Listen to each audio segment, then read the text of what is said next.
신약성경 로마서 5장 13절입니다.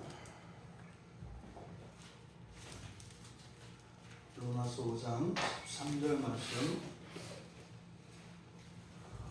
우리 같이 한 목소리로 함께 읽겠습니다.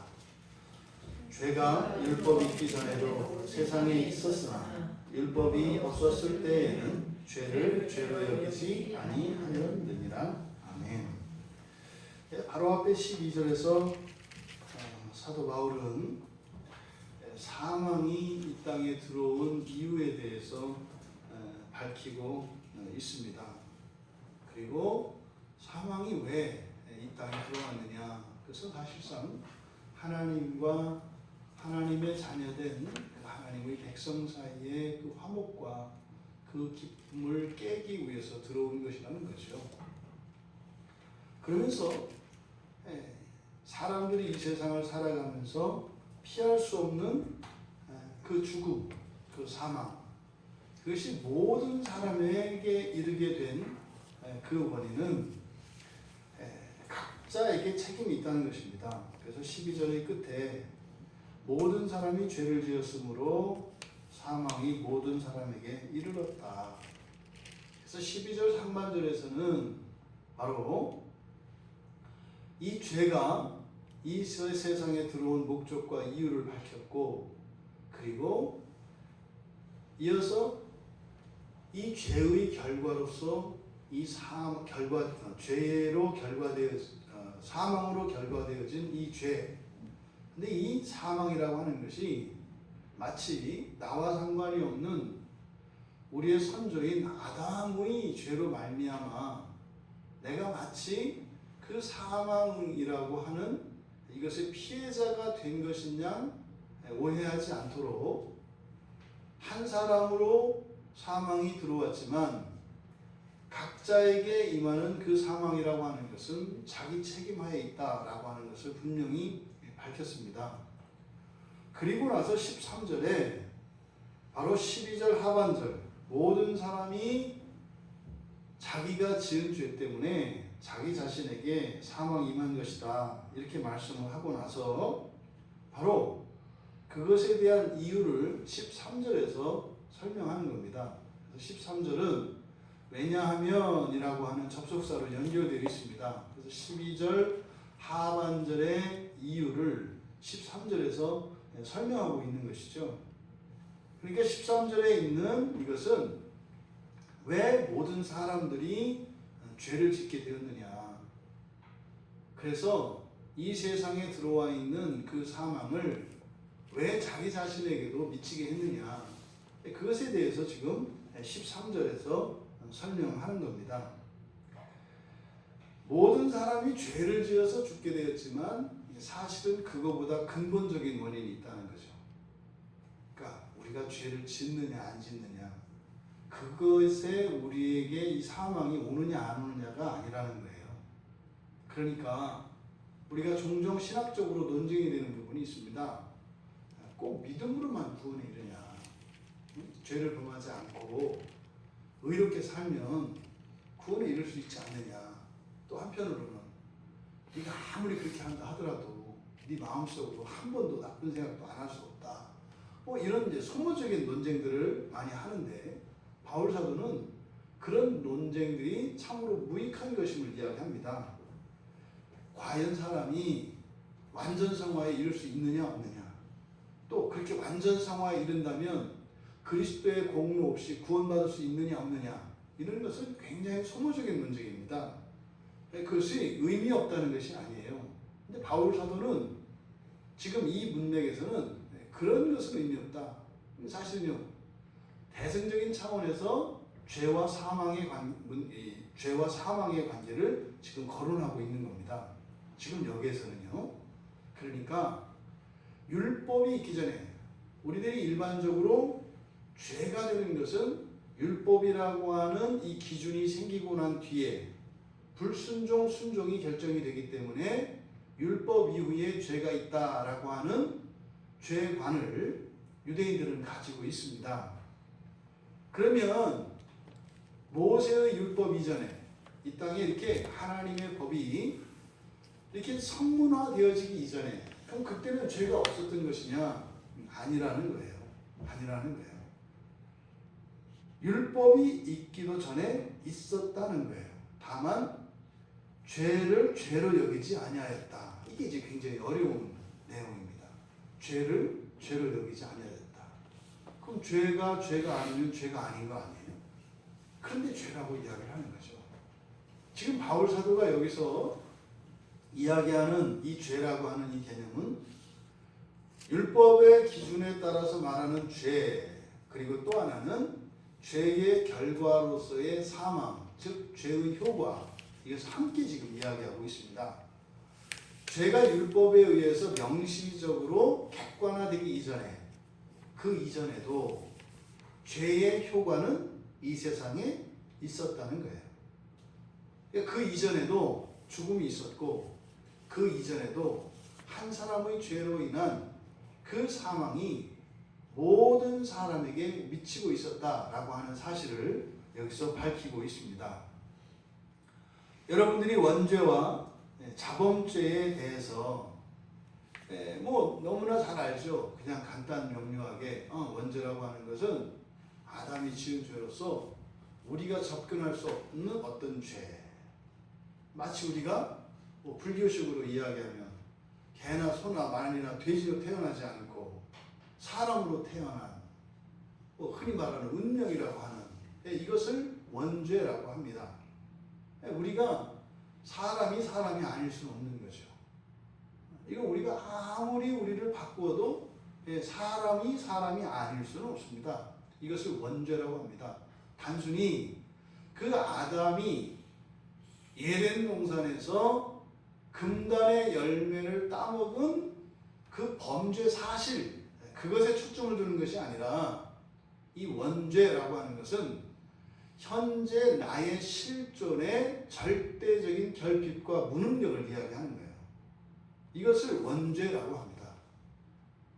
이 세상에 죽지 않고 영원히 살 사람 없다는 거고요. 이 세상에 이런 어떤 불법적인 것들, 악한 것들임에도 불구하고 우리 마음 한켠에서는 그런 것들을 가졌으면 하는 어떤 순간적인 이런 마음들이 안 들 수 없다는 거예요.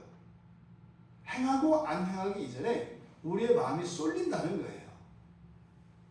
그러니까 수고하지 않고 큰 어떤 이익을 얻는 이런 기회들이 주어졌을 때 우리의 마음이 움찔움찔한다 이 말이에요. 이런 것을 원죄라고 합니다.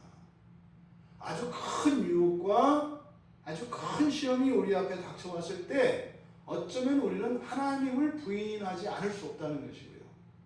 그런 유혹이 왔을 때 유혹에 넘어가지 않을 수는 있을지 몰라도 유혹에 우리의 마음이 끌리지 않을 수는 없다는 거예요. 이게 원죄예요. 그리고 우리의 자범죄라고 하는 것은 너무나 명백한, 분명한 이런 것들을 우리가 어기는 이것을 이제 자범죄라고 합니다. 그럼 이 자범죄와 이 원죄의 문제, 이것은 결과적으로는 이제 구원이라고 하는 문제와 직결되어지는데, 우리가 원죄 아래 있고 또 우리가 자범죄에서 벗어날 수 없다라고 하는 이것은요, 우리를 비난하거나 정죄하는 게 아니에요. 뭐예요? 절대적으로 도움이 필요하다는 거예요. 예수의 도움이 필요하다는 거예요. 복음이 필요하다는 거예요. 복음이 아니고서는, 예수 그리스도의 피가 아니고서는 우리가 이 현실에서의 또 과거와 미래에서의 우리들의 실수와 이런 악한 생각들과 이런 모든 위험 속에서 스스로 자기 자신을 지켜낼 수 있는 사람이 없다는 거예요. 이게 원죄와 자범죄에 대한 성경의 가르침의 핵심입니다. 그런데 거기에서 벗어날 수 있는 것은요, 거기서 벗어나게 해줄 수 있는 분은 오직 예수 그리스도 한 분밖에 없다는 거예요. 요거 한마디예요. 사실 요 한마디. 실천적으로 여러분들이 현재의 삶 속에서 겪는 여러 가지 불만과 고통, 불행, 이런 것들이 있습니다. 어떤 사람은 많아서 걱정이고 어떤 사람은 없어서 걱정이고 말이죠. 그런 게 인생이죠. 하지만 많고 적은 것이 중요하지 않아요. 내가 힘들고 내가 당장 행복하지 못하고 기쁘지 않단 말이죠. 이게 중요하다고요. 그러면 거기에서 벗어날 길이 있다는 거예요. 벗어나는 정도가 아니라 그것을 능가하는, 벗어나고 능가하는 그 무엇이 있다는 것이죠. 이것을 구원이라고 이야기를 합니다. 근데 그 구원이라고 하는 진술에 대해서는 모두 다 동의를 하는데 문제가 뭐예요? 나는 필요 없다는 거예요. 지금은 필요 없다는 거예요. 이 부분에 대해서는 필요 없다는 거예요. 내가 생각하기에 도움이 필요한 것, 내가 생각하기에 도움이 필요한 때, 내가 생각하기에 내가 기뻐할 만한 방식으로 나를 도와주지 않으면 예수님도 필요 없다는 거. 지금 사실은 바울 사도의 관심은 여기에 있습니다. 여기에요. 우리는 절대적으로 하나님의 도움이 필요한 사람이다라고 하는 이 인식, 인정, 이게 가장 중요한 거예요. 이게 안 되는 거죠. 이게 안 되는 거죠. 그러니까 여기서 율법이 있기도 전에 죄가 있었다라고 하는 것은요, 하나님의 도움이 필요하지 않은 때도 없었고, 하나님의 도움이 아니고서는 우리가 벗어날 수도 없었다라고 하는 것을 여기서 드러내려고 하는 겁니다. 그것을 지금 죽음과 관련시켜서 이야기하고 있어요. 사람이 태어나서 죽습니다. 근데 이 죽는 게 뭐라는 거예요? 죄로 인한 진노라는 거예요. 죄로 인한 진노라는 거예요. 이거는 수명이 다 됐기 때문에 어떤 자연 법칙에 의해서 그렇게 되어지는 것이 아니라 이 죽음이라고 하는 것은 굉장히 부자연스러운 것이라고 이야기하는 거예요. 그런데요, 이 세상에는 그 죽음이 자연스럽게 되어졌다는 거예요. 네, 죽는 것이 당연한 게 되었다는 거예요. 이 부분을 지금 이야기하는 겁니다. 여러분들이 마지막 날에 버림받을까요? 여러분들이 마지막 날에 구원받지 못하고 버려진다면 여러분들의 행실이나 여러분의 무엇 때문이 아니라는 거예요. 주일에도 빠지고 말씀을 어기고 성경에서 하지 말라고 하는 이런 죄들을 졌기 때문에 지옥에 가는 게 아니라는 거예요. 물론 그 자범죄가 나의 죽음에 대해서 누구를 원망하거나 자신의 책임을 회피할 수 없는 이유가 돼요. 자범죄가. 그런데 그것이 나를 그 멸망에, 그 사망에 이르게 한 것은 아니라는 거예요. 그거보다 훨씬 더 이전부터 훨씬 더 완벽하게 사망이 나에게 씌워져 있다는 거예요. 이것을 우리가 인식해야 된다고 하는 겁니다. 근데 여러분, 이렇게 죽는 것, 그러니까 바울 사도는 뭐예요? 죽음은 뭐에 대한 결과다? 죄로 인해서 하나님의 진노의 결과라는 거예요. 근데 보통 사람들은 바로 여기서 이야기하는 죄를 죄로 여기지 않는 이 사람들의 생각은 죽음이 뭐라는 거예요? 자연스러운 거라는 거예요. 그냥 받아들여야 되는 거라는 거예요. 그럼 이들이 생각하는 죽음과 성경에서 말하는 죽음, 사망이라고 되어 있는 이것은 완전히 달라요. 성경에서 말하는 이 사망이라고 하는 것은 단순히 생물학적 죽음만을 의미하는 게 아닙니다. 생물학적 죽음만을 죽음이라고 성경에서 이야기하지 않아요. 왜요? 죄의 결과로서 주어진 사망이기 때문에 죽음의 효과, 그리고 죽음이 진행되어지는 이런 과정들, 그리고 죽음의 현상들, 이 모든 것들을 다 포함하는 겁니다. 성경의 죽음과 일반 사람들이 생각하는 죽음 사이에는 큰 차이가 있어요. 이 죽음의 기운, 지금 우리가 지금 여기에 생명의 기운이 깃들고 있죠. 생명의 기운이 깃들고 있으니까 어떻게 해요? 여러분들의 생각이 요동치지 않고 이 설교에 집중을 합니다. 이게 생명의 기운이에요. 그럼 여기에 죽음의 기운이 딱 돌기 시작하면 어떻게 돼요? 생각에 분열이 일어나기 시작합니다. 분심된다고요. 이런저런 생각들 또 의식작용을 멈춰버려요. 앞에서 설교를 하고 있는데 나는 분명히 있는데 마치 유체이탈을 경험하는 거예요. 내가 앉아 있는데 나의 의식은 허공에 떠 있어요. 그래서 앉아있는 나를 보고 설교하는 목사를 그냥 보고 있어요. 내용은 안 들려요. 이게 죽음의 기분이에요. 또 관계 속에서요. 죽음의 기운이 딱 깃들어지면요. 의심을 합니다. 그리고요. 두려움과 이런 불안을 일으킵니다. 이게 죽음의 기운이에요. 그러니까 성경에서 이야기하는 이 죽음, 이 사망이라고 하는 이것은 사실은요. 굳이 설명할 필요가 없어요. 네. 모두 다 경험해서 알기 때문에. 지금까지 뭐 어린아이도 안다고요. 어린아이도. 네. 그러니까 어떻게 울잖아요. 성질 부리고. 무서우니까.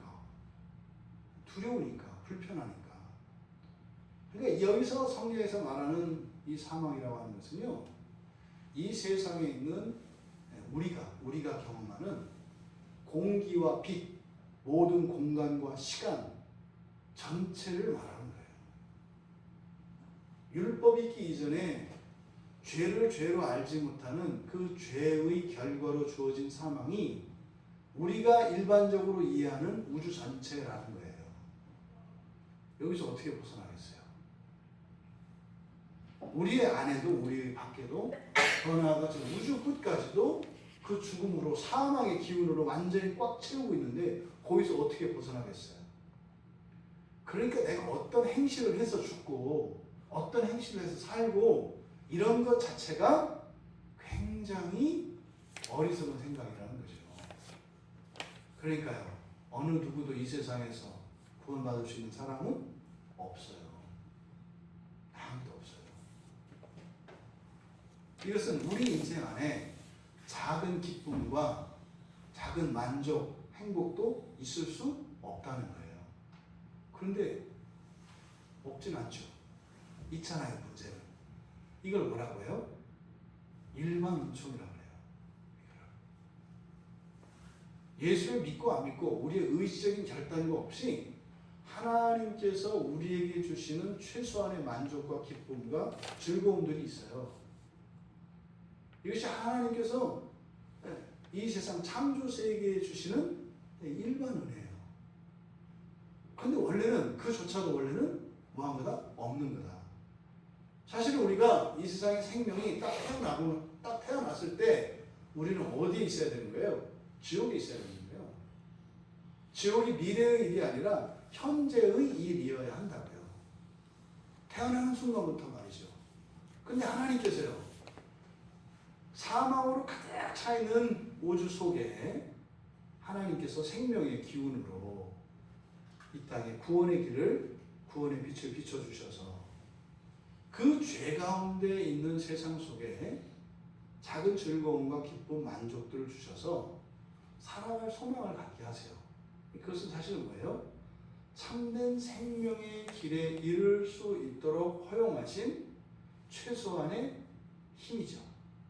그러니까 그 힘은 우리가 살 길을 찾는데 사용하도록 하나님이 주신 거예요.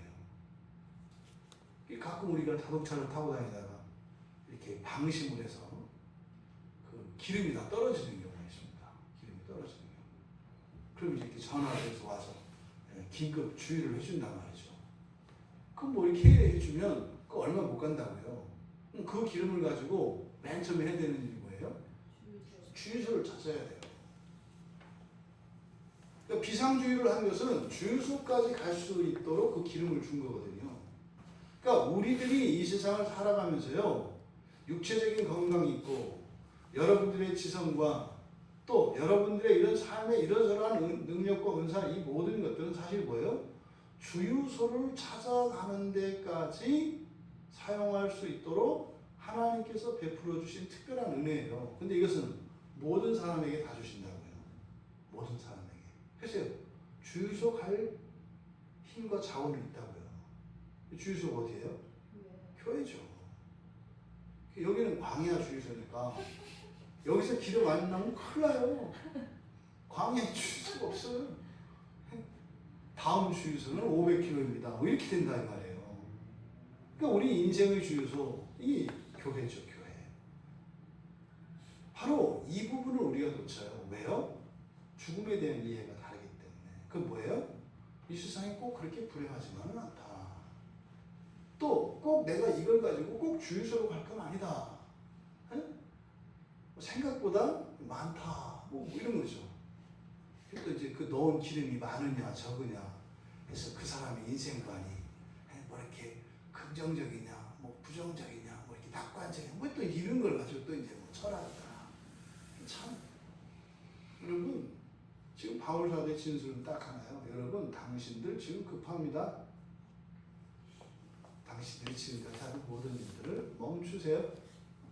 그리고요 오직 진리로 우리의 진리 되시는 예수 그리스도의 생명으로 여러분 바꾸셔야 됩니다. 없어질, 사멸할 이런 필멸의 생명이 아니라 불멸의 생명으로 영원한 생명으로 바꾸셔야 합니다. 이 이야기를 하는 거예요. 근데 사람들은 그렇지 않다라고 생각을 한다는 거예요. 내가 지금 불행한 이유는 옛날에 이러저러한 일들을 잘못했기 때문이었고 내가 힘든 이유는 그때 그 일이 잘못되었기 때문이고 이게 아니라는 거예요. 그것이 아무것도 아니지만 꼭 그것 때문에 그런 건 아니라는 거예요. 근데 과거의 실수나 잘못들이 현재의 불행의 이유가 되어진 그것은 사실은 뭐예요? 후회스러운 일이거나 과거의 상처이거나 이런 것이 아니라 우리가 진리를 깨달을 수 있는 기회가 된다는 거예요. 원줄적으로 말라 없어져 버리는 이렇게 제한적인 생명이 아니라 한시적인 생명이 아니라 영원한 생명으로 바꿔야 되겠구나. 이것을 깨달아야 된다는 거예요. 사망의 책임에 대해서는 부인할 수 없다는 것. 우리의 공로로는 그 사망에서 벗어날 수 없다는 것. 이것을 지금 밝히고 있는데 뒤에서 죄를 죄로 여기지 않는 사람들, 그러니까 신앙 밖에 있는 사람들입니다. 너무 잘합니다. 너무 잘 알아요. 인생이 그렇다는 것을. 그래서 이거를 보통 불교에서는 한마디로 고라고 해요. 고. 괴로움이라고 해요. 그러니까 이 죄로 인하여 결과되어진 이 세상에 들어온 사망을 고라고 이야기하고, 그러니까 이게 얼마나 큰지 그것을 벗어나기 위해서는 어떻게 해요? 3000년의 윤회를 해야, 그것도 왜요? 성공해야 돼요. 3000년 동안. 3000년 동안 모든 그 사람들의 존경할 만한 사람들의 이런 깨우침과 그들의 가르침을 다 전수받아서 그것을 온전히 살아냈을 때, 그래서 이 3000년 주기를 한 바퀴 온전히 딱 돌아왔을 때 결국 또 거기서 벗어나는 건 뭐예요? 그냥 괴로움에서 벗어나는 거예요. 그게 다예요. 그 다음은요? 몰라요. 그러니까 이 세상에 들어오는 그 사망의 기운에서 벗어나는 일이, 이거는 거의 불가항력적이다. 어마어마한 거다. 이 죄의 힘이라는, 이 고통의 힘이라는, 이걸 알아요. 그래서 그것에서 벗어나기 위해서 그 원인이 뭐고 어떻게 벗어나야 되는지 수천 년 동안 수많은 사람이 이런저런 방식으로 고행도 하고 말이죠. 자기 자신을 정말로 뭐 거의 죽음 직전에 이르길 정도로 뭐 이런 식으로 그것을 벗어나려고 한다고요. 그걸 보면요, 죄가 얼마나 지독한 것인가를 고통을 통해서 알아요. 근데 그것을 죄를 죄로 여기지 않기 때문에 마치 그것을 어떻게 하면 우리가 벗어날 수 있다고 생각을 하기 때문에 그렇게 하는 거죠. 지금도 마찬가지입니다. 그 유교에서는 이걸 악이라고 해요. 악하다. 우리가 흔히 사용하는 도덕, 이게 유교에서 사용하는 말이라고 해요. 그래서 유교에서는 기독교에서 말하는 이 사망의 이 기운, 사망과 관련되어진 그것을 악이라고 이야기를 해요. 그런데 말입니다. 불교에서 말하는 괴로움과 그 괴로움을 벗어나는 방식들이 있어요. 방법들. 제시되어 있는 길들이 있거든요. 또 유교에서도 이런 악을 멸하는 이 악에서 벗어날 수 있는 어떤 길들을 제시하고 있어요. 그러니까 이것들이 종교가 된다고요. 이것을 따르면 고통에서 벗어날 수 있다. 이런 것을 따르면 악을 없앨 수 있다. 이렇게 제시를 한다고요. 그러니까 수천 년 동안 사람들이 그 가치, 그 가르침을 믿고 따라가요. 그런데 말입니다. 결국은 그들이 사용하는 그 방식들이라는 것도 죽음의 방식이에요.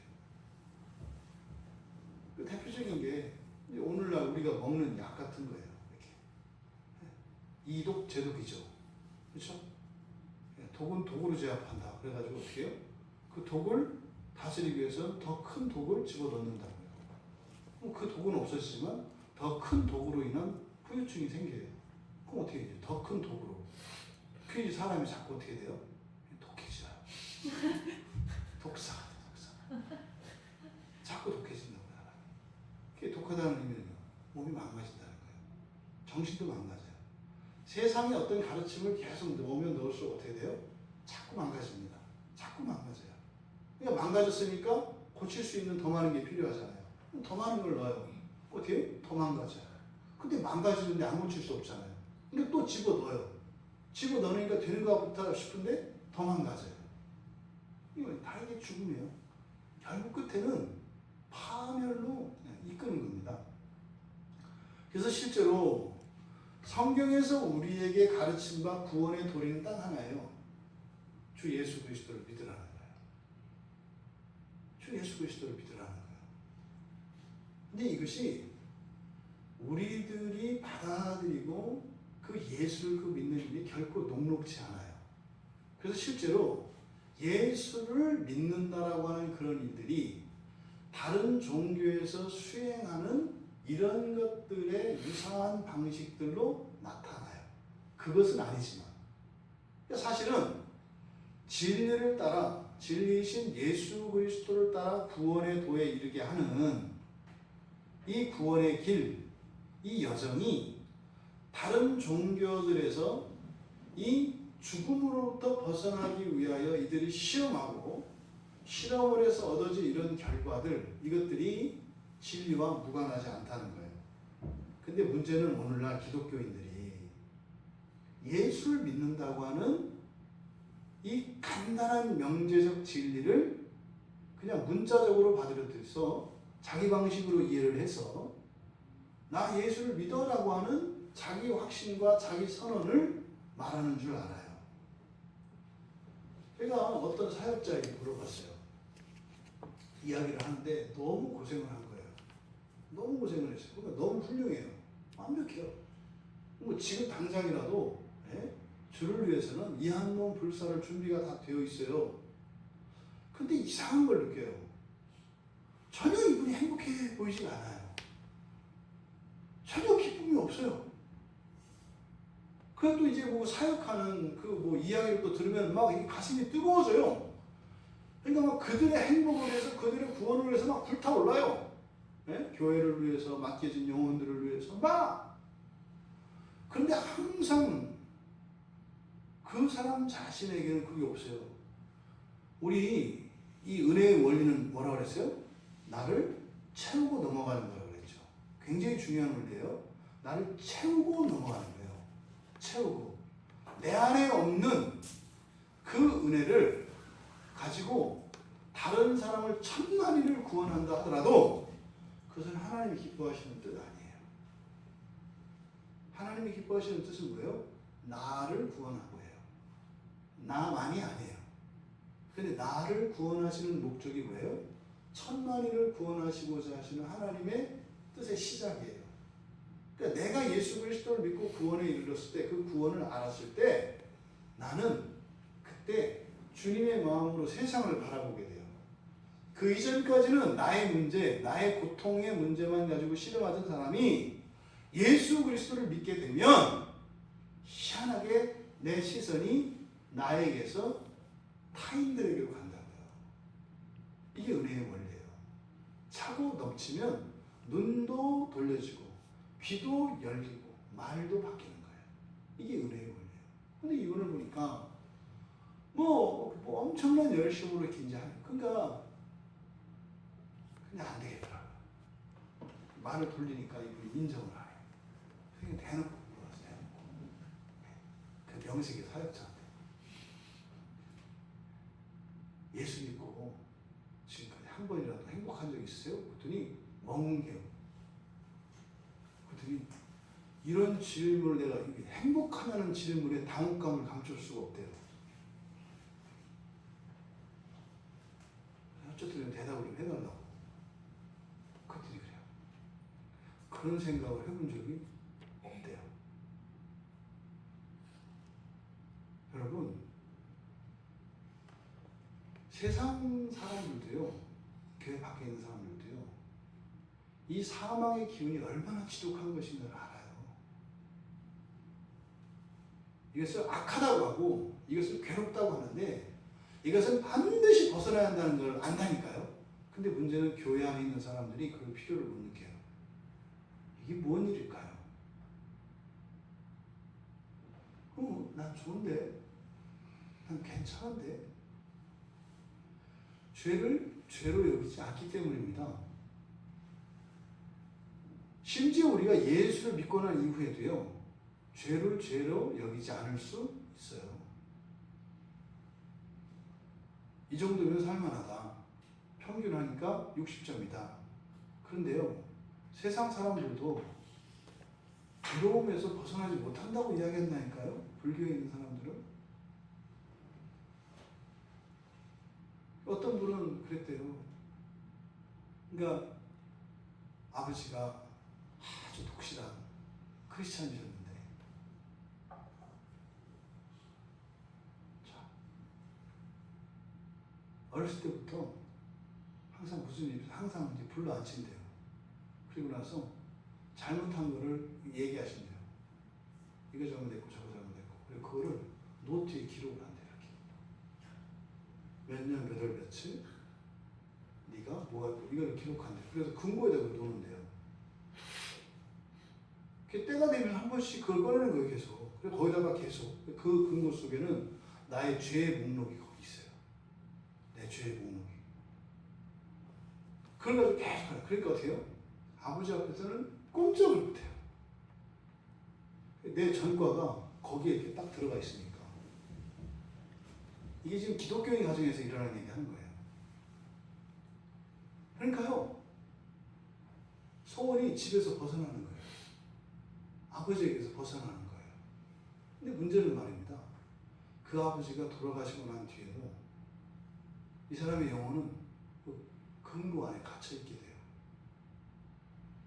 이렇게 극단적으로 사실은 그 죄의 목록을 일일이 이렇게 써놨어도요. 써놓으면 사실은 뭐예요? 아, 나는 죄인이구나.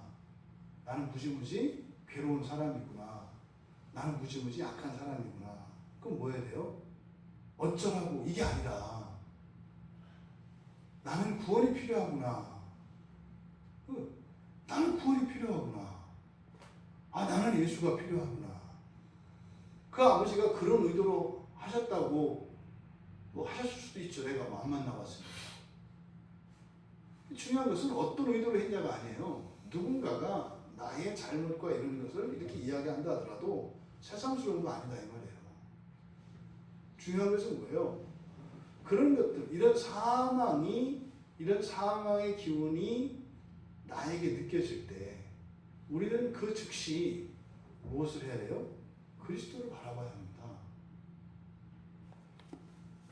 현재의 일상 가운데 어떤 어려움이 있어요. 두려움이 있어요. 그건 뭐예요? 이게 사망의 기운이라고요. 사망이라고요. 이거는요, 율법이 있기 이전에도 있었고요. 그리스도 안에도 그리스도 안에가 아니라 그리스도를 믿고 난 사람의 안에도 이 기운이 있다 이 말이에요. 우리의 삶 속에서도. 그러면 그럴 때 우리가 붙잡아야 되는 것은 뭐예요? 예수예요. 그게 없어도 우리는 어떻게 해야 돼요? 예수를 붙잡아야 된다는 거예요.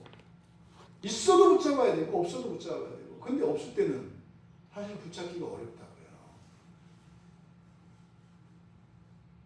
근데 사실은 이러한 어려움들과 이런 고통이 있는 것이 그래서 결과적으로 우리에게 유익이 돼요. 진짜 문제는 뭐예요? 문제를 문제로 인식하지 않는, 죄를 죄로 여기지 않는, 이게 가장 심각한 문제라고.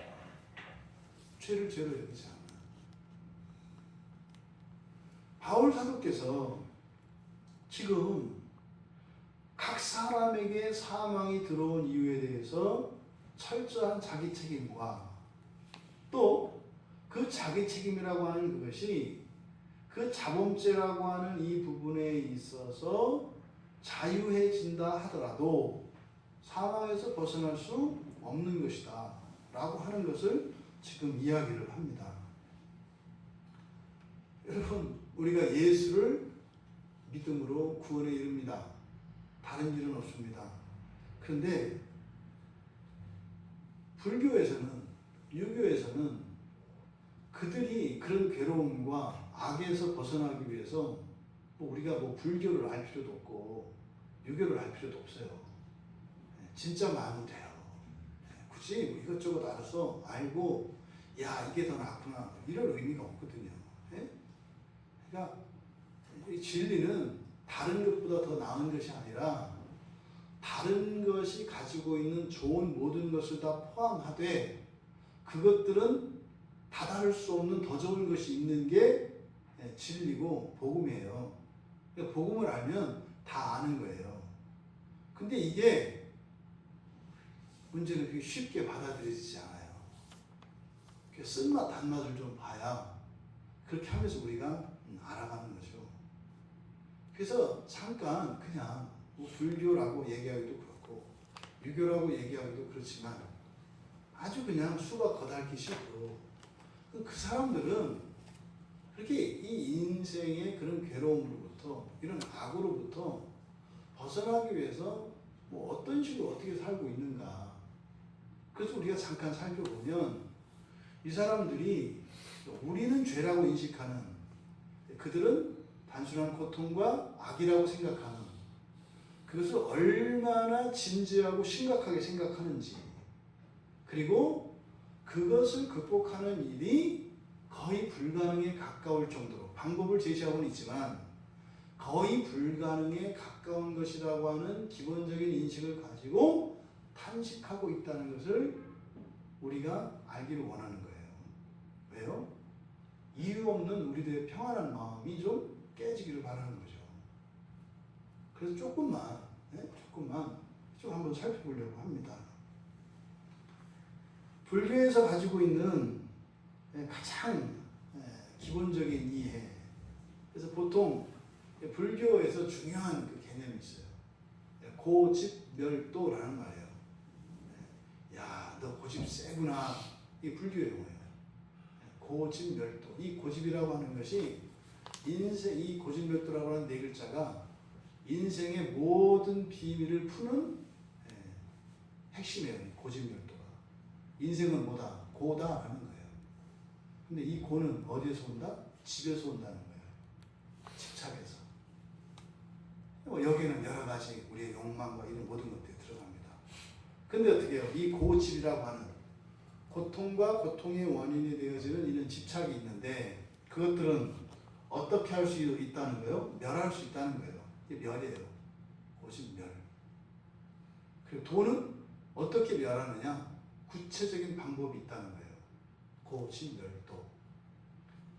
교회 안에서 많은 사람들이 가장 바라는 게 이거예요. 고집멸도를 구해요.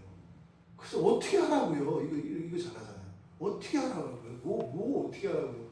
뭐 금식해요? 뭐 해요? 예? 뭐 작정을 해요? 뭐 어떻게 하라고요? 멸도를 가르쳐 주시오. 이렇게 얘기한단 말이에요. 답은 어디 있다고요? 예수에게 있는 거예요. 예수에게 있는 거예요. 그러면 이 사람들이 이야기하는 이 고라고 하는 것을 보통 우리가 생로병사라고 해요. 태어나서 나이 먹고 늙어지고 병 들어가고 죽는 것. 이걸 생로병사라고 합니다.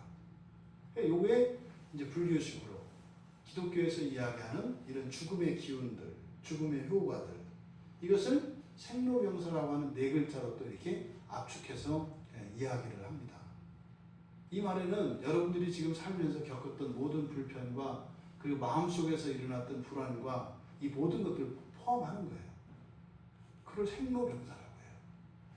그것을 성경에서는 사망. 근데 이 생로병사라고 하는 것은 불교에서는 그래도 한 3,000년은 끌어줘요. 이게 한 3,000년 한다는 거예요. 잘못하면. 이 인연, 연기법칙의 원인과 결과에 의해서 지금 잘못 살면 다음에 또 다른 삶을 살고 이렇게 하는, 그래서 너희가 한번 잘못하면 3,000년 난다? 기본적인 이해가 이거 있어요. 그러니까 굉장히 죄를 짓는 일에 두려움을 가지고 있다고요. 왜요? 3,000년 때문에. 이거 씻어내는데 3,000년 걸린다니까요. 그리고 된다는 보장도 없어. 3,000년에서 한 바퀴 더 돌면 6,000년으로 가는 거예요. 그러니까 지금 불교도들이 가지고 있는 거. 이게 요즘에는 뭐 불교도도 그런 불교도 별로 없어요. 거의 다 이제는 뭐 물 타서 뭐 불교, 기독교도 지금 비슷해졌거든요.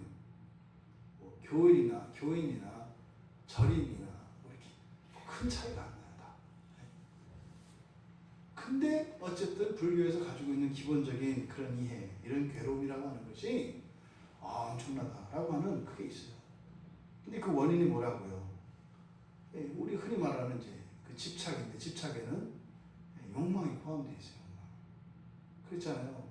우리가 인간의 사랑은 뭐라고요? 결핍으로 인한, 그죠? 결핍으로 생기는 그 결핍으로 인한 그 고통에 대한 두려움, 이것이 사랑의 동기라고 했어요.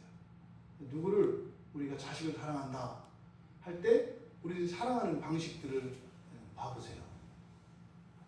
무엇이 결핍되었을 때 그것으로 인해서 내 자식이 겪을 어떤 불편과 어려움, 그것을 대비해 주기 위해서 우리가 하죠. 밥을 차려줘요. 때 되면. 왜요?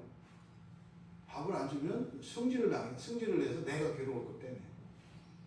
가족들의 뭐 필요를 채워주는 것보다 요새는 뭐 그런 거 있을 수 있어요. 네? 원래는 정상적인 인간적인 사람도, 정상적인 인간적인 사람은 가족들의 배가 고프면 힘드니까 그걸 채워주기 위해서 밥을 주는 거잖아요. 근데 요즘엔 그것도 아니더라고요. 이것을 차려주지 않으면 나한테 성질을 낼 거기 때문에 그것으로 인해서 겪을 내가 불편 때문에 밥을 차려줘요. 나의 필요를 위해서, 나의 결핍으로 인한 그런 고통에 대한 사전 예방 차원에서 한다 이 말이죠. 이 사람의 사랑이라는 게 이래요. 그러니까 이 집착이라고 하는 이것은 사실은 사람의 사랑이거든요. 사람이 사랑하는 것, 이거 집착이라고 해요. 근데 이런 것에서 원인이 온다는 거예요. 신기하잖아요. 우리가 그 주일에 나누었던 그 이삭의 축복에서 뭐예요? 이 축복이 잘못된 게 어떤 사랑에서 나온 거냐에 따라서 원인이 있다고 했잖아요. 하나님의 사랑이냐, 이 언약의 축복이라고 하고, 인간적인 사랑, 아베 이런 사랑에서 나온 거냐, 이건 망하는 축복이라고 했잖아요. 그러니까 이 집착이라고 하는, 이거는 지금 우리식의 이해예요. 불교도들은 뭐 이런 얘기를 못 알아들어요. 우리는 이제 성경을 아니까 이렇게 얘기를 하는 거죠. 그러니까 이게 얼마나 괴로운 것인지, 오죽하면 어떻게 했어요? 가족을 버리고 머리 깎고 들어가잖아요. 여러분 구원받기 위해서 머리 깎고 교회 오겠어요? 그거 하나만 생각해봐요. 여러분도 머리도 이렇게 기계로 깎는 거 아니에요. 칼로 깎아, 칼로. 싹싹 갈아가지고 이렇게 깎는다고. 그 괴로움에서 벗어나기 위해서 여러분들은 머리 깎고 그 옷 받쳐 쓰들 그 옷 입고 살겠어요, 여러분?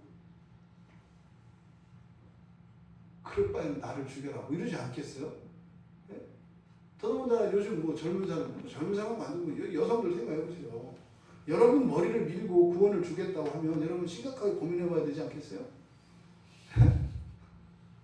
말이야. 아니 구원이 좋아요 이렇게 얘기를 하겠지만 실천적으로 모든 교회에서 성경에 머리 깎고 나와라 그랬을 때 훨씬 더 어렵게 느껴지지 않냐 이 말이에요.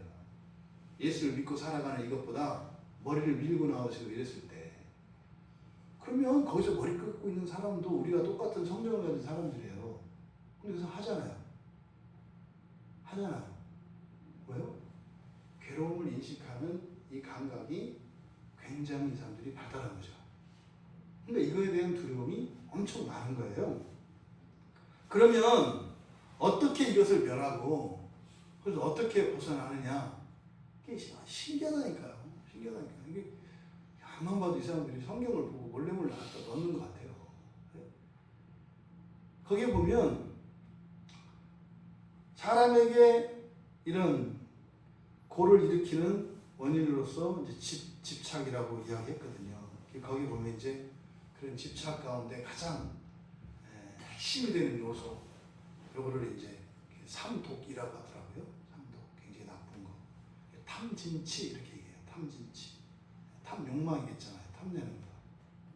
그 다음에 진이라고 하는 게 뭐냐면 다른 사람들에게 성내는 거예요. 이렇게. 근데 이 진의 목적은 괴로움을 주는 거예요. 괴로움. 다른 이들에게 괴로움을 주는 거예요. 성내는 목적이 뭐예요? 상대방을 괴롭게 하기 위해서 하는 거예요. 왜요? 복수하는 거죠. 복수. 이게 복수심이거든요. 진이라고 하는 것은. 그다음에 치라고 하는 것은 무지입니다. 무지. 이것으로 인해서 사람들의 고통이 더해진다는 거예요. 그러면서 이제 구원의 길을 뭐 이렇게 쭉 얘기를 하는데 그런 용어들은 뭐 여러분들이 알 필요가 없고 대략 뭔지만 좀 들어도 굉장히 공감을 하실 거예요. 이걸 말씀드리는 이유는 뭐예요? 우리가 그리스도인으로 살아가되 우리가 예수를 믿는 그 일이 어떤 과정을 거쳐서 어떻게 인간적으로 어떻게 일어나는지를 설명해 주기 때문이에요. 다른 종교들은 인간에 대한 이해를 넓혀줍니다. 그래서 그런 것들에 도움을 받으면 진리로 예수를 믿고 구원을 받았지만 애매한, 구체적이지 못한 실천적인 이런 부분들을 여러분들이 보다 명확하게 알 수가 있기 때문에 첫 번째는요, 올바른 이해예요. 올바른 이해. 그 뭐예요? 오해하지 않고 있는 그대로 받아들이는 거. 우리 그 얘기 많이 하잖아요. 다른 사람이 얘기 못 알아듣는다니까요. 있는 그대로 받아들이질 않아요. 바르게 이해하는 게 필요하다. 여기서 이제 바른 대화가 필요하겠고 뭐 이런 거 아니겠어요? 그러면 바르게 이해하려면요, 진리가 절대적으로 필요해요. 진리가. 그래서 상대방의 행동, 상대방의 말, 또 세상에 일어나는 일들, 이런 것들을 바로 이해하는 일이 필요해요. 이거 바꿔 말하면 뭐예요? 다 오해한다는 거예요. 다. 심지어 어떻게 해요? 뭐 99%는 다 99%를 완전히 내가 이해한다 하더라도 거기에는 1%는 반드시 오해가 섞여 있다는 거예요. 그러니 이 세상에 있는 관계와 세상의 질서가 어떤 거예요? 이 뭔가가 이렇게 터지면 그러니까 난리가 일어나는 거예요. 항상. 바른 이해가 필요하다. 여러분 신앙 안에서 생각해 보세요. 하나님에 대한 바른 이해가 얼마나 중요한지 몰라요. 저도 과거에 그렇게 지독하게 쓰라린 삶을 살았던 것은요, 하나님을 잘못 알았기 때문이에요. 제 인생을 잘못 이해했기 때문이에요. 하나님을 잘못 이해했기 때문이에요. 그러니까 저 스스로 정말 그 지옥길을 저 스스로 들어가요. 저 스스로. 잘못 이해하면. 이게 굉장히 중요한 문제라고요. 그 다음에 그 바른 이해, 올바른 이해를 가졌다 하더라도 이해를 가지고 있으면 소용없어요. 그것을 따라 살겠다고 하는, 그것을 실천하며 살겠다고 하는 이런 결단과 각오가 있어야 합니다. 아무리 우리가 복음을 듣고 성경 말씀을 들어도요, 야 옳다, 그렇다. 근데 사실 그것도 쉽지 않다고요. 성경 말씀을 들었을 때 성경 말씀대로 해야 된다라고 인정하는 이 바른 이해도 이것은 믿음이 아니고서는 안 생겨요. 성경을 읽으면서 아니 다 거짓, 뻥뻥뻥뻥 아니네 이렇게 보는 거거든요 원래 사람들은. 근데 최소한 성경을 하나님의 말씀이라고 받아들이는 이게 바른 이해예요. 근데 거기서 그치는 게 아니라고요. 그것을 돼요? 그렇게 따라 살겠다고 하는 굳은 결단과 그리고요 실천이 있어야 한다고요. 실천이. 그리고 이제 세 번째로는 그럼 그 실천들을 어떻게 하느냐를 이제 풀어내는 거예요. 그럼 여러분들이 예수를 믿고 구원을 받았어요. 그래서 하나님의 말씀인 성경을 오직 우리들의 유일한 신앙과 생활의 기준으로 삼고 살겠다 이렇게 했단 말이에요. 그럼 구체적으로 뭘 어떻게 해야 될 거냐? 여러분 정확하지 않아요. 그러니까 이런 인간에 대한 이해가 우리 신앙에 도움이 된다고요. 가르침이 아니라 이런 방식들이. 그럼 어떻게 바른 이해를 가지고 살겠다고 하는 결단과 그 실천을 해야 되는데 어떻게 뭘 실천을 할 거냐?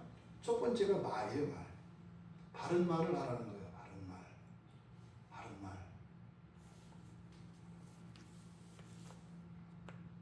우리나라에서 유교적 가치관에서 농담을 하는 것은 아주 하층민이었습니다. 아주 저속한 사람들만 하는 게 농담이었습니다.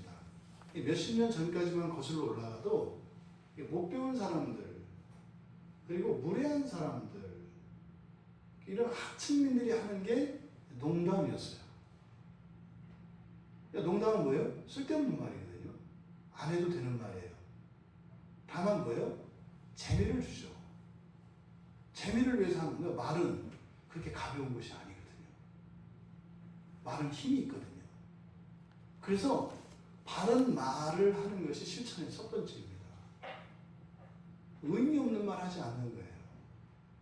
그리고 하지 말아야 할 말 하지 않는 거예요. 해야 될 말만 하는 거예요. 입이 있다고 해서 그냥 막 하는 거 아니에요.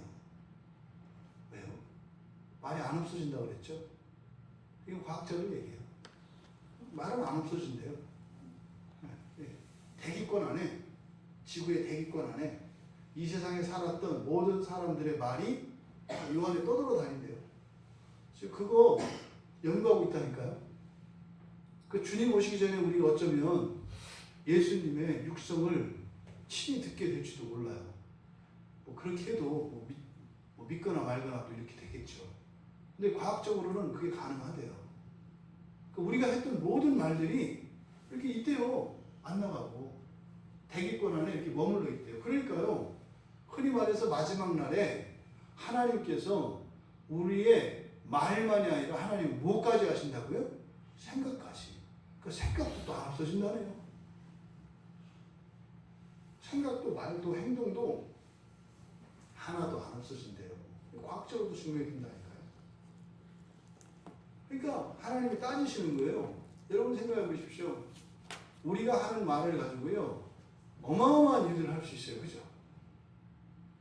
그러면 어마어마한 일을 할 수 있다는 것은 어마어마한 가치가 있는 거거든요. 근데 그 어마어마한 가치의 말은 무한하지 않아요. 우리가 사는 날 동안이고요. 제 정신이 있을 때까지만이고요. 기력이 있을 때까지만이에요. 그 말을 어디다 쓰는가? 바른 말, 바른 말. 그러니까 이 바른 말이라고 하는 것을 우리가 깊이 한번 생각해 볼 필요가 있습니다.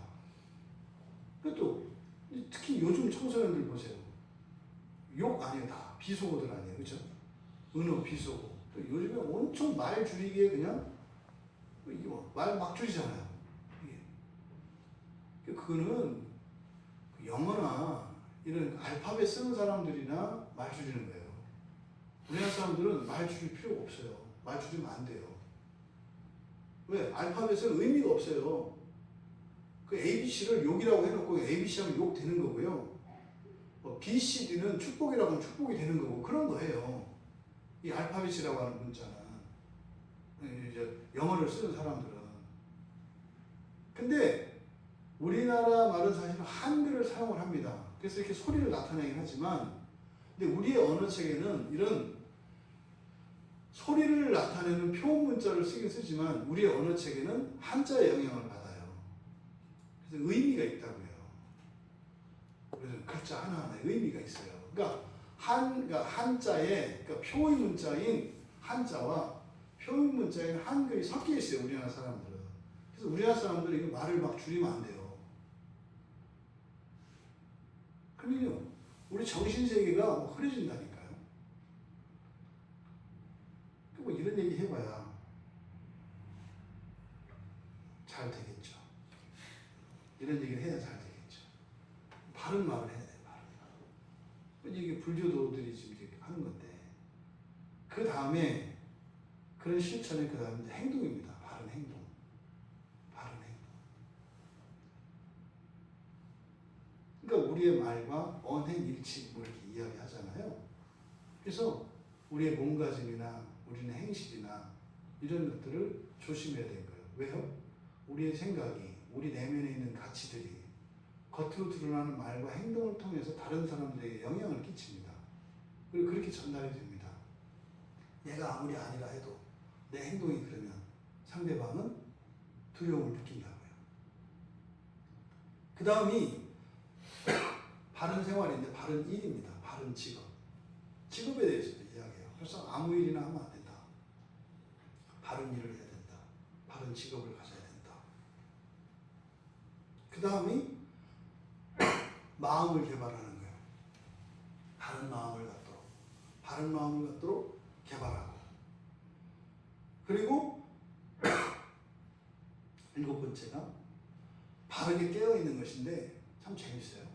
바르게 깨어있는 게 뭐냐면 내가 생각하는 거, 그리고 내 신체가 내 신체의 움직임, 또 나의 감각, 이런 것들을 의식하는 거예요. 내가 지금 무슨 생각을 하는지, 내가 느끼는 게 뭔지, 내가 생각하는 게 뭔지, 이거를 계속 알아차릴 수 있는 것. 이게 이제 바르게 깨어 있는 겁니다. 아시죠? 놀랍도록 사람들이 눈은 떴는데 깨어 있지 않은 것. 자기가 지금 뭘 느끼고 있는지도 모르고, 자기가 하는 생각이 뭔지도 모르고, 자기 신체에 일어나는 변화도 몰라요. 그러니까 그렇잖아요. 요즘 많이 우리 느끼는 게 있잖아요. 많이 느끼는 거. 배가 나오는 건 알아요. 늘 깨어 있잖아요. 배에 대해서 깨어 있잖아요. 이렇게 보니까 배에 일어나는 변화를 알아요. 네? 근데 그 배만 느끼는 게 아니라 온몸에 대해서. 그리고 어떻게 해요? 정말 우리 몸속에 흐르는 혈관을 타고 흐르는 피의 흐름과 이런 것들을 우리가 늘 인식하는 거예요. 또 이 안에서 일어나는 이런 사고작용, 이런 생각들, 온갖 떠오르는 이런 생각들에 참 거짓을 분별하고 옳고 그름을 말이죠. 이거를 인식하는 거예요. 아, 이거는 잘못됐구나. 이거는 하지 말아야 되겠구나. 이거는 제대로 하는구나. 이런 의식이 깨어 있어야 한다는 겁니다. 그리고 이런 것들을 이제 가라앉히기 위해 정리하는 거죠. 이걸 이제 명상이라고 해요. 명상. 이런 과정들을 통해서 바로 이러한 고통과 고통의 원인이 되는 이런 집착으로부터 벗어날 수 있다, 이렇게 얘기를 해요. 여러분 이렇게 대략 얘기했습니다만 여기에 또 이게 딸리는 게 또 쭉 있겠죠, 그렇죠? 구체적인 실천들이 있다고요. 이거를 함으로써 벗어날 수 있다는 거예요. 근데 알아요. 이렇게 안 된다는 거. 안 하면 안 되니까 한다, 이 말이에요. 이게 불교에서 가르치는 가르침인데, 이게 예수를 믿는다는 그 진리 안에 이런 것들이 포함되어 있다고요. 여러분들이 예수를 믿고 살아갈 때요, 우리의 말과 행동과 생각과 우리의 감정, 이런 모든 것들을 신앙과 별개의 것으로 생각해서는 안 된다는 거예요. 그런 것들을 여러분의 일상에서 일어나는 크고 작은 모든 일들을 예수를 믿는 믿음과 관련시켜야 된다고 말씀을 드리는 거예요. 유교에서는요, 악이라고 해요. 악하다. 악하다. 나쁜 거라고 그랬잖아요. 선은 좋은 거, 악은 나쁜 거. 그죠? 선과 악은 두 가지가 있어요. 하나님의 선과 악이 있고 이 세상의 선과 악이 있어요. 근데 하나님의 선과 악이 옳은 것이고 진리고 우리의 선과 악은 잘못된 거예요. 이겁니다. 내가 좋은 것과 하나님이 좋은 것이 지금은 달라요. 지금 이 시간은 여러분들이 좋은 것과 하나님이 좋은 것이 일치된 순간이죠. 왜요? 이 시간을 여러분들이 다른 곳에 있지 않고 이곳에 있어요. 하나님이 좋아하시는 거거든요. 근데 여러분이 좋아하는 것과 일치했잖아요. 근데 사실은 나가는 순간이요. 굉장히 이게 어려워진다고요. 하나님의 선과 나의 선이 일치할 수도 있고 일치하지 않을 수도 있어요. 근데 유교에서는 어쨌든 이 악을 이야기하는데 이게 이제 무질서, 혼란, 이런 불행의 원인이 되는 거죠. 약이라고 하는 것이. 이걸 막기 위해서 유교에서는요, 불교는 굉장히 한 개인에게 초점이 맞춰져 있습니다. 이런 고통의 원인을 개인적인 것으로 봐요. 그래서 이런 개인으로 하여금 개인의 이런 변화와 이런 구도적인 활동을 통해서 벗어나게 해요. 근데 유교는 관계적인 측면이 중요합니다. 유교의 핵심은 관계에 있어요. 관계. 그러니까 기독교 안에는 다 들어가 있죠. 개인과 관계가 포함되어 있잖아요. 그래서 유교에서 중요시 여기는 것은 관계예요. 관계. 그래서 보통 이것을 이런 모든 혼란과 불행을 일으키는 그런 인간의 내면의 그런 원인이 되는 것을 여러분들이 이미 다 알고 있는 칠정이라고 한다고요. 옛날은 히로에락 에오요 이렇게 했는데 히로에 구 에오요 이렇게 이제 이야기해요. 구라고 하는 것이 두려움이거든요. 두려움. 기본적인 감정이라고도 하죠. 근데 이게 실제로 7가지만 있는 건 아니에요. 수십, 수백, 수천 가지의 감정이 있죠. 근데 유교에서는 기본적으로 이런 7가지의 감정을 기본으로 잡습니다.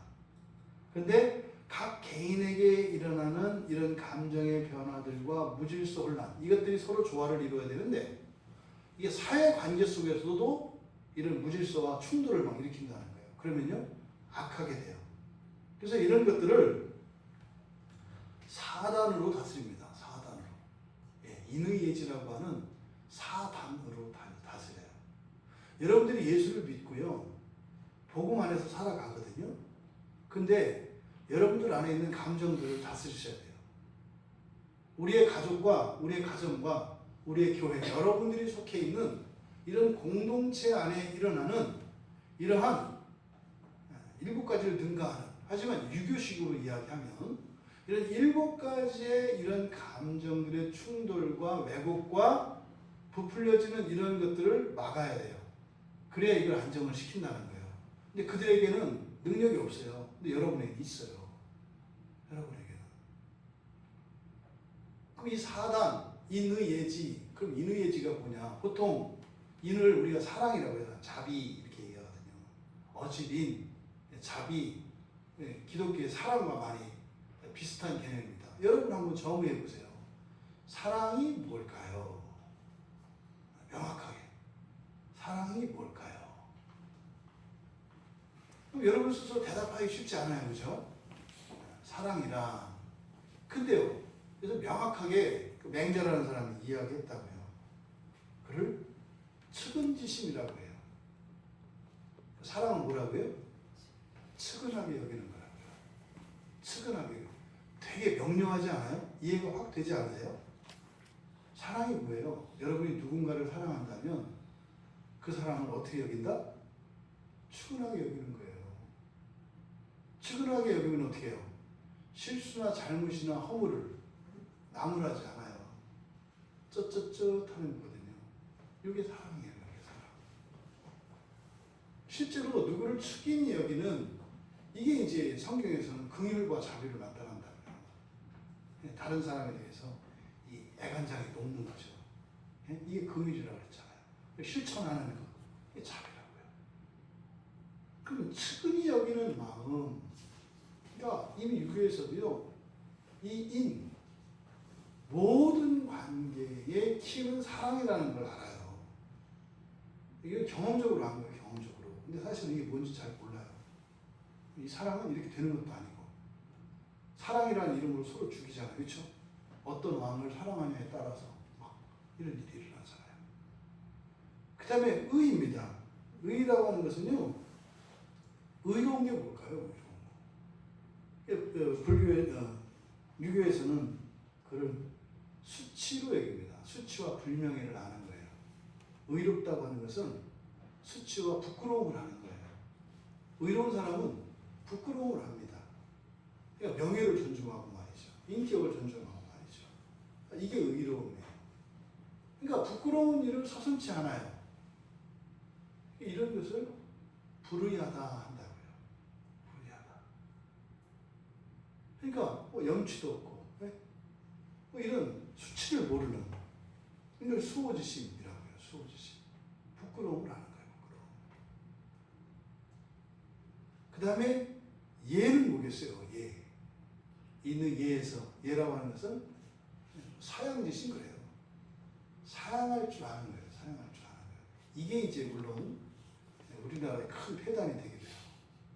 저 드실래요? 아니요, 됐습니다. 드실래요? 아니요, 됐습니다. 그래서 아니 2번이나 그래서 안 드렸잖아. 갔다 와서 저 인실해가지고 내가 그걸 뭐 알아서 3번은 물어봐야 되는 거지. 2번 물어보고 아주 안 주려고 작정을 한 거지. 이 사양지심이 우리나라의 아주 큰 이제 폐단 중에 이제 하나인데, 근데 그렇다고 그것이 다 잘못된 건 아니에요. 요즘은 사양지심은 미련한 거죠. 진짜로 제가 이렇게 격세지감을 느끼는 것 중에 하나가 뭐냐면 그 PR이라는 거예요. PR. 자기를 드러내는 거 있잖아요. 굉장히 이거는 부끄러운 거였거든요. 내가 내 입으로 뭘 잘한다고 하는 것은 있을 수 없는 일이에요. 이거는. 근데 지금은요. 내가 나를 잘한다고 안 하면 죽는 세상이에요. 근데 이 예라고 하는 이것은요. 어떻게 해요? 나의 장점은 누가 드러내는 거예요? 남이 드러내는 거예요. 남이. 내가 드러내는 게 아니라 남이 드러내는 거예요. 이것을 예라고 한다고요. 예. 그러니까 이 유교적 가르침들이 실제적인 우리 그리스도인들의 구원의 도리를 더욱 강화시켜주는 이런 실천적인, 그리고 분명하게 우리가 체계화할 수 있는 이런 데 도움을 준다. 그 다음에 지입니다. 지라고 하는 것은 뭐예요? 옳고 그름을 아는 겁니다. 그러니까 여러분 종종 그런 거 있어요. 우리나라에서의 이 지식은 잘못되어 있죠. 입력이 많이 된 걸 지식이 있다 이렇게 많이 알아요. 많은 이렇게 기억력 좋은 것을 지식이 있다 이러거든요. 근데 그것은 동서고금을 막론하고 그런 거를 지식이 있다, 지식이 있는 지식인이다, 지혜 있다 이렇게 얘기하지 않아요. 중요한 것은 그런 것들이 기초가 되고 그것이 무엇의 근거가 되어요? 옳고 그름을 분별하는 기준이 돼야 돼요. 그게 없이 그냥 단순한 지식들의 입력은 그게 뭐예요? 그건 책이잖아요. 책. 그럼 뭐 책밖에 더 있어요. 책밖에. 근데 언제부턴가 우리나라에서는 끊임없이 이렇게 백과사전적인 그런 지식인을 막 양성을 한다고요. 왜요? 시간 줄이려고. 근데 이제 큰일 났잖아요. 컴퓨터가 나왔으니. 그냥 이웃을 호출을 하면 바로 나오잖아요. 이게 사람들이 다 밀려나가는 거죠. 그래서 이 지식이라고 하는 이 지식은 바로 옳고 그름을 판단하는 데 있습니다. 여러분, 여기서 이야기한, 유교에서 이야기하는 이 사단에 무엇 하나라도 빠져보십시오. 이게 큰일 나는 겁니다. 이게 전인적으로 사실은 인의예지가 측은히 여기고 말이죠. 또 부끄러움을 알고요. 그리고 양보할 줄 알고 말이죠. 옳고 그름을 아는 이 일이 모두 다 함께 있을 때라야 이게 이제 군자가 되는 거예요. 군자가. 이게 이제 하나가 빠지면 어떻게 돼요? 소인배가 되는 거예요. 그럼 자기가 가지고 있는 요 중에 하나를 가지고 장사꾼이 되죠. 이걸 소인배라고 합니다. 그럼 유교에서 가르치고 있는 이런 사단이라고 하는 이것의 구체적인 원리와 지침이 우리가 흔히 알고 있는 삼강오륜이에요. 삼강오륜. 삼강이라고 하는 것은 가장 중요한 관계입니다. 가장 중요한 관계. 그래서 이 세상의 질서와 안정, 평화와 행복을 줄 수 있는 가장 기본적인 세계의 관계. 첫째가 군신이고요. 그 다음에 부모 자녀고요. 그 다음에 부부예요. 여러분 신기하지 않아요? 하나님이 세우신 관계들이에요. 부부, 부모, 자녀, 그리고 나라라고 하는 군신. 이게 사실은 여기서 왕은 누구예요? 하나님이에요. 하나님 자리에 사람이 들어가 있는 거죠. 똑같아요. 교회의 원리하고. 이 삼강오륜에서 삼강이라고 하는 것이. 그리고 오륜에서 말하는 게 뭐예요? 그러면 이런 관계의 구체적인 덕이에요. 그럼 임금과 신하, 그리고 부모와 자식, 그리고 부부 사이에 또 이제 구체적인 덕목, 거기에 이제 두 가지가 더 들어가죠. 그래서 부모와 자식 사이에는 뭐가 있어야 한다? 친해야 된다고요. 친해한다. 부모와 자녀 사이에는 친함이 있어야 한다. 성경 얘기예요, 다. 부부 사이에는 뭐가 있어야 돼요? 구별이 있어야 된다고요. 해는 해고, 달은 달이에요. 어느 날 달이 낮에 와가지고 해, 네가 잠깐 밤에 가 있어. 내가 낮 좀 비출게. 이러면 낮밤이 바뀌는 거예요. 어느 날 바닷물이 육지를 향해서 야, 너 잠깐 내려와. 내가 올라갈게. 바다 밑에 땅이 있으니까 여기도 육지라고 너나 뭐 틀려. 이게 이 부부 유별이라고 하는 이것은 결코 높고 낮음을 이야기하는 것이 아니에요. 다름을 이야기하는 거거든요. 그러면요, 또 그 다음에 뭐죠? 임금과 신하 사이에서는 의죠, 의지. 군신 유의, 그렇죠? 그러니까 임금과 신하 사이에 이 임금과 신하 사이에 가장 중요한 기초는 의다라고 하는 건 뭐예요? 우리가 생각하는 충성 이런 게 아닌 거예요. 신하는 무조건 왕의 말을 듣고 이러는 게 아니에요. 신하는 뭐 하는 거예요? 신하나 왕이나 옳은 의를 따르는 사람들이에요. 그래서 왕이 거기서 벗어나면 어떻게 해야 돼요? 목숨을 걸고 의를 가늠해야 되는 거예요. 주여가 아니에요. 왜요? 주가 상감마마. 소인의 목을 쳐 주시옵소서. 뭐를? 의를 위해서. 이런 게 충신이라고 하죠. 이게 그래서 사람들이 이렇게 감히 하나님 앞에서 또 자기의 목을 내걸고 나가서 그렇게 충원하는 이유가 뭐예요? 임금과 신하 사이의 이 관계가 관계되게 하는 것은 의이기 때문이에요. 우리도 마찬가지입니다. 우리의 모든 인간관계 안에서 여기서 이야기하는 친함, 의로움, 부부 사이의 유별, 이 별은 뭐겠어요? 거룩함이죠. 우리 식으로 이야기하면. 하나님은 거룩하시고, 우리는 그의 자녀이지만, 우리는 또 세상에서 거룩하죠. 이게 거룩함이에요. 그 다음에 장유유서, 어른과 아이 사이에 질서입니다. 이거는 질서요. 찬물도 순서가 있다. 뭐 이런 거죠. 근데 이런 것들을 결코 성경의 질서에 반하는 게 아니죠. 성경에서요. 이 백발은 멸관이라고 한다고요. 무슨 말이에요? 나이 먹은 게. 나이 먹은 거 부끄러운 게 아니라 뭐예요? 자랑이 되는 거예요. 내가 90년을 살았어. 이러면 되게 그 이하는 다 머리 굽히는 거예요. 왜? 85년 이후의 삶이 뭔지 난 몰라. 근데 그분은 가본 거 아니에요. 여러분들이 80살 살면 여러분에게 일어날 변화를 아세요? 그분들은 다 알아요. 너의 80살 때 모습을 안다. 이렇게 본다고. 그러니까요. 예언자지. 그러니까요. 어른이라고 하는 것은 그것만으로도 존중받을 만한 충분한 이유가 있다. 성경이 가르친 것과 그렇게 다르지 않아요. 그 다음에 이제 친구 간에 믿음을 이야기해요. 참 희한하죠. 친구 간에 믿음을 이야기한다고요. 친구 간에. 근데 결국에는요, 이 5가지 친함과 의로움과 그 다음에 거룩함, 구별됨이죠. 그 다음에 이런 질서, 믿음이라고 하는 이것이 결국에는 공동체를 이루어가는 덕이 돼요. 예수를 믿는다는 말 안 해요, 여러분. 이게 다 포함되어 있다고 말씀을 드리는 거예요. 오늘날 그런데 우리 한국 기독교 안에 어떤 오해가 있냐면 불교 안에 있는 것은 우리와 다른 거다. 또 유교 안에 있는 것은 우리와 다른 것이다. 이런 잘못된 이해가 있다고요.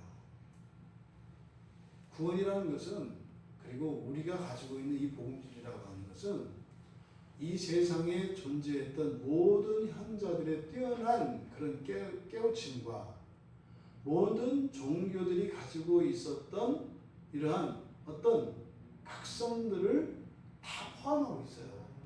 그래서 우리가 그것들을 추구할 필요는 없습니다. 하지만 우리들이 점검해 볼 필요는 있어요. 우리들 안에 이런 것들이 결핍되어 있지는 않은가를 점검해 볼 수 있다 이 말이에요.